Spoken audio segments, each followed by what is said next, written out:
ఇక మిగిలిన డీటెయిల్స్ చూద్దాం. వైసీపీ నాయకుల అహంకారం తగ్గిస్తామని డిప్యూటీ సీఎం పవన్ కళ్యాణ్ హెచ్చరించారు. ఎవరిని వదిలిపెట్టమని స్ట్రాంగ్ వార్నింగ్ ఇచ్చారు. గాలివీడు ఎంపీటీఓ జవహర్ బాబును పవన్ కడప రిమ్స్ లో పరామర్శించారు. జవహర్ బాబుపై దాడిని ఆయన తీవ్రంగా ఖండించారు. గత ప్రభుత్వం మాదిరి కాదని ఎవరు రెచ్చిపోయినా చూస్తూ ఊరుకోమని పవన్ స్పష్టం చేశారు. జవహర్ బాబుపై దాడిని కలెక్టర్ ఎస్పీకి కంప్లైంట్ చేస్తామని చెప్పారు. ఆధిపత్యపు అహంకారంతో అధికారులపై దాడులు చేస్తే అలాంటి వాళ్లను వదిలిపెట్టమన్నారు. ఖచ్చితంగా కఠినంగా శిక్షిస్తామన్నారు. ఇష్టారాజ్యంగా వ్యవహరిస్తామంటే చూస్తూ ఊరుకోమని పవన్ కళ్యాణ్ వార్నింగ్ ఇచ్చారు. ఆధిపత్యపు అహంకారంతో అధికారుల మీద దాడి చేస్తే మిమ్మల్ని ఎలా తీసుకెళ్లాలో, ఎలాంటి శిక్ష పడాలో మీకు ఖచ్చితంగా చేసి పెడతాం. మీకు ఇష్టారాజ్యంగా చేయకండి. అహంకారంతో నడినెత్తి కళ్ళు నెత్తికెక్కాయి. మీకు ఈ ప్రభుత్వం చాలా త్రికరణ శుద్ధిగా అందరం కూర్చొని మేము కలిసికట్టుగా ఉన్నాం. ఇక్కడ ఇది కూటమి ప్రభుత్వం, ఇది వైసీపీ ప్రభుత్వం కాదు. ఇది ఇష్టారాజ్యంగా మీరు చేస్తారంటే కామ్గా కూర్చునే ప్రభుత్వం కాదు.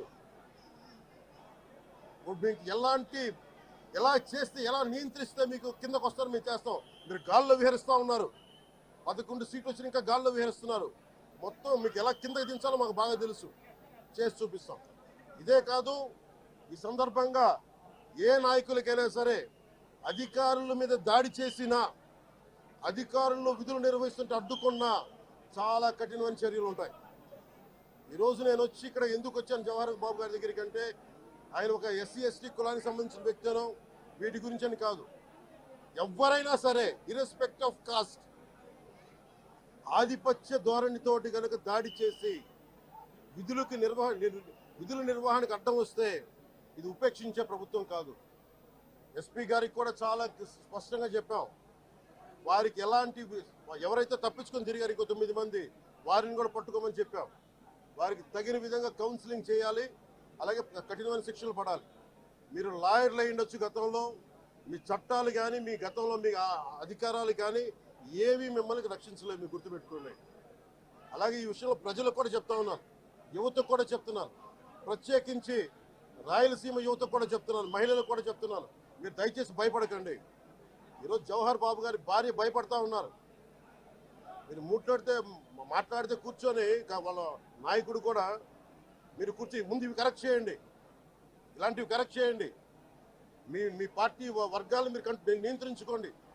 11 సీట్లు వచ్చినా ఇంకా మీరు దాడులు చేస్తూ ఉంటే మటుకు ఉపేక్షించే ప్రభుత్వం కాదు ఇది.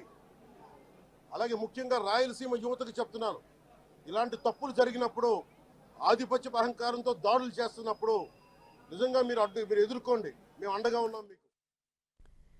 వైసీపీ నాయకులకు deputy CM Pawan Kalyan strong warning ఇచ్చారు. ఎవరిని వదిలిపెట్టమని కౌంటర్ ఇవ్వడం జరిగింది. గాలివిడి ఎంపీటీఓ జవహర్ బాబును పవన్ కడప రిమ్స్ లో పరామర్శించారు. జవహర్ బాబుపై జరిగిన దాడిని ఆయన తీవ్రంగా ఖండించారు. గత ప్రభుత్వం మాదిరి కాదంటూ కూడా ఎవరు రొచ్చిపోయినా చూస్తూ ఊరుకోమంటూ పవన్ స్పష్టం చేశారు. జవహర్ బాబుపై దాడిని కలెక్టర్ ఎస్పీకి కూడా కంప్లైంట్ చేస్తామని చెప్పారు. ఇదే అంశానికి సంబంధించిన పూర్తి సమాచారాన్ని మా ప్రతినిధి కృష్ణ అందిస్తారు. కృష్ణ. Thank you Padma. అయితే కడప జిల్లా పర్యటనలో భాగంగా అయితే ఈరోజు డిప్యూటీ సీఎం కడప జిల్లాకి చేరుకోవడం జరిగింది. అయితే గాలివీడు మండలంలో ఎవరైతే ఎంపీడీఓగా ఉన్న జవహర్ బాబుకు ఆయనకి అయితే ఏదైతే అన్యాయం జరిగిందో, అదే విధంగా అతనిపై దాడికి పాల్పడ్డారో వారిని కూడా కఠినంగా శిక్షించాలంటూ ఆయన కూడా పవన్ కళ్యాణ్ అయితే ఈరోజు రిమ్స్ హాస్పిటల్లో కూడా ఆయన మాట్లాడడం జరిగింది. అయితే ముఖ్యంగా చూస్తే ఈ దాడికి ఎవరు పాల్పడ్డారనేసి చూస్తే అక్కడ గాలివీడులోని ఎంపీపీ వాళ్ళ కొడుకు సుదర్శన్ రెడ్డి అనే అతను ఎంపీడీఓ జవహర్ రెడ్డి పైన కూడా ఆయన దాడి చేయడం జరిగింది. అయితే ఒక్కసారిగా గాలివీడులో కూడా దాడి చేయడంతో అక్కడ ఉన్న ప్రజలు కూడా కావచ్చు, అదే విధంగా అధికారులు కావచ్చు, ఇలాంటి దాడికి పాల్పడిన వారిని వెంటనే అరెస్ట్ చేయాలని కూడా సోషల్ మీడియా మాధ్యమంలో కూడా పెట్టడం జరిగింది. అదే విధంగా అదే తరహాలో పవన్ కళ్యాణ్ దృష్టికి పోవడంతో ఆయన ఒక్కసారిగా కడపకి రావడం జరిగింది. అయితే దాడికి పాల్పడిన అతని పరామర్శించేదానికి కూడా రిమ్స్ కి చేరుకున్నారు. అయితే అతనికి కూడా జవహర్ బాబుని కూడా రిమ్స్ హాస్పిటల్కి వెళ్ళేసి అతను పరామర్శించడమే కాకుండా వారి కుటుంబానికి కూడా భరోసా ఇవ్వడం కూడా జరిగింది. అయితే ముఖ్యంగా ఇక్కడ పవన్ కళ్యాణ్ కూడా ఎవరైతే దాడికి పాల్పడ్డారో వారికి కూడా కఠినంగా శిక్షించాలనేసి కూడా పోలీసులకు కూడా ఆదేశాలు జారీ చేయడం జరిగింది. అయితే అక్కడ వారిని కూడా జోహార్ బాబు ఎంపీడీఓ జోహార్ బాబును కూడా కులం పేరుతో కూడా వాళ్ళు నాలా దుర్భాషలు ఆడినట్లు కూడా